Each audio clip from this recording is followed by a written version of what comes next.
Estas férias leve o observador no bolso. Na praia, no campo ou entre viagens, acompanhe toda a atualidade sem limites.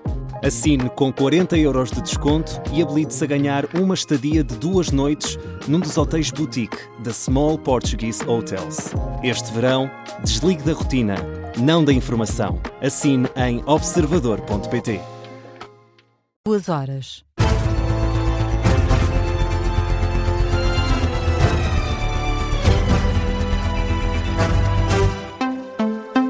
As notícias com Hugo Fortunato de Oliveira. O Júri Nacional de Exames e o EDUCA, o Instituto de Educação, Qualidade e Avaliação, garantem que as pautas completas já estão prontas e que serão fixadas a partir deste domingo. Num comunicado enviado às redações, é ainda esclarecido o universo de alunos que ficaram com a nota em suspenso. O Ministro da Educação tinham dito que eram centenas. O líder do PS e os diretores das escolas falavam em milhares. O número oficial agora revelado é de 1.400 alunos que ficaram então com a nota em suspenso.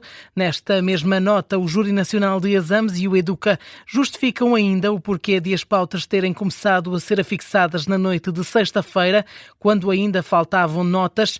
Dizem que a decisão foi tomada para não atrasar ainda mais a divulgação dos resultados da grande maioria dos alunos e para não defraudar as expectativas das famílias. Ainda antes, ao início da noite deste sábado, o Ministério da Educação garantiu que nenhum aluno será prejudicado no acesso ao ensino superior devido aos problemas registados na avaliação dos exames nacionais. Em comunicado, a tutela lamentou os atrasos e os constrangimentos verificados e pediu desculpa a alunos, famílias, professores e escolas pelos transtornos causados. A polémica em torno dos exames nacionais chegou já também à Provedoria de Justiça, que pede ao Ministério da Educação um ponto de situação. Foi esse o pedido hoje formalizado pela entidade liderada por Luísa Neto. Além do ponto de situação, a Provedoria da Justiça quer ainda saber quais são as medidas tomadas por Fernando Alexandre para contornar os problemas da primeira fase na segunda fase das provas. A Comissão de Trabalhadores do Instituto Nacional de Emergência Médica denuncia falhas no sistema informático utilizado nos centros de orientação de doentes urgentes e alerta para possíveis problemas no assinamento dos meios de emergência. A estrutura representativa dos trabalhadores afirma ter recebido relatos de problemas que afetam a escolha das ambulâncias, a localização das ocorrências e a indicação dos hospitais de destino. A Comissão de Trabalhadores exige, por isso, esclarecimentos à direção do INEM e questiona a entrada em funcionamento do sistema sem que todas as falhas estejam resolvidas. A organização alerta ainda para o risco de os centros de atendimento receberem informação desatualizada sobre os meios disponíveis. O Instituto Nacional de Emergência Médica rejeita estas acusações, garante o funcionamento dos sistemas informáticos e nega que tenham sido necessários recorrer a triagens em papel. Na política, André Ventura pede a demissão do Ministro da Administração Interna e avisa que a continuidade de Luís Neves no cargo poderá comprometer futuros entendimentos entre o Chega e o Governo. Numa carta enviada ao Primeiro-Ministro, o líder do Chega considera que a permanência de Luís Neves no cargo prejudica a imagem do governo. Ventura alerta que a situação pode arrastar o Executivo para uma cumplicidade criminosa e provocar uma perda de autoridade institucional. O presidente do Chega recupera ainda a reunião recente que teve com o Presidente da República para dizer que está ainda mais convencido do que é preciso fazer neste momento. André Ventura recorda também o caso do antigo Ministro da Administração Interna, Miguel Macedo, que se demitiu após ter sido envolvido numa suspeita criminal durante o governo de Passos Coelho, apesar de ter sido depois absolvido.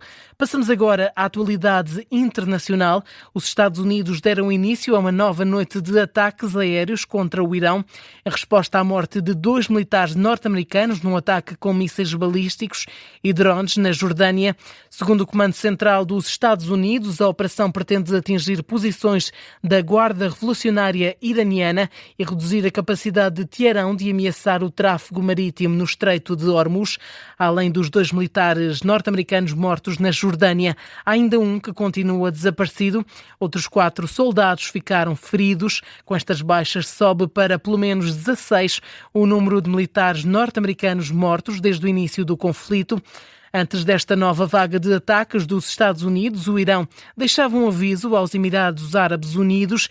Teherão dizia que caso Washington avançasse com novos ataques, poderia haver uma retaliação contra vários alvos no país, incluindo portos e aeroportos. Esta é já a 8ª noite consecutiva de ataques norte-americanos contra o Irão.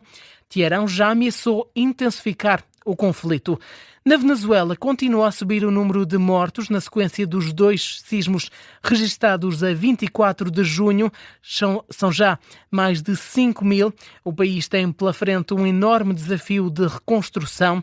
Os sismos destruíram mais de 60.000 casas. Há milhares de pessoas desalojadas, sem apoio e deixadas a lutar contra condições sanitárias que estão a degradar-se rapidamente. A ajuda internacional existe, mas é insuficiente para lidar com o rescaldo dos 2 sismos. É o que conta a coordenadora médica dos Médicos Sem Fronteiras, Halima Hussein, que esteve à conversa com o jornalista do Observador, José Rafael Lopes. Halima Hussein está nos Médicos Sem Fronteiras há 17 anos. Diz que nunca viu uma situação como a que afetou a Venezuela. É um cenário de guerra completamente.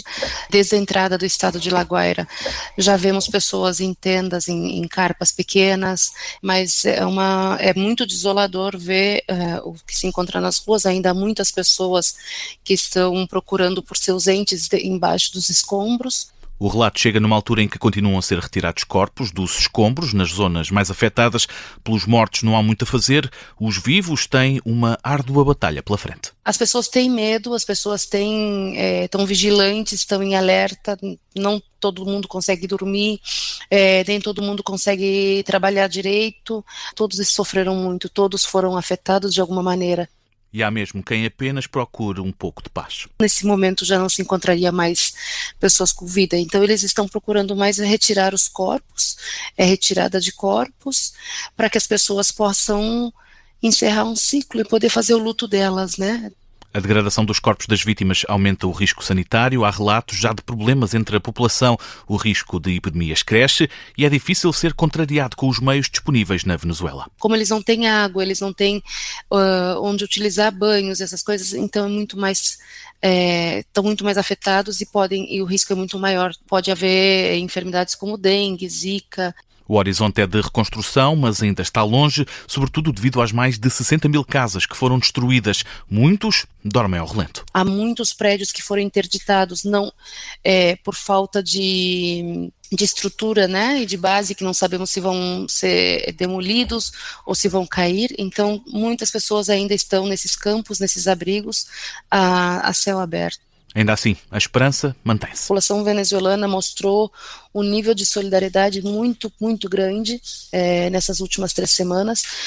Estamos vivendo um dia de cada vez, como se diz. O relato de Halima Hussein é coordenadora médica dos Médicos Sem Fronteiras na Venezuela, no país desde fevereiro e sem certezas quando vai poder regressar a uma vida normal.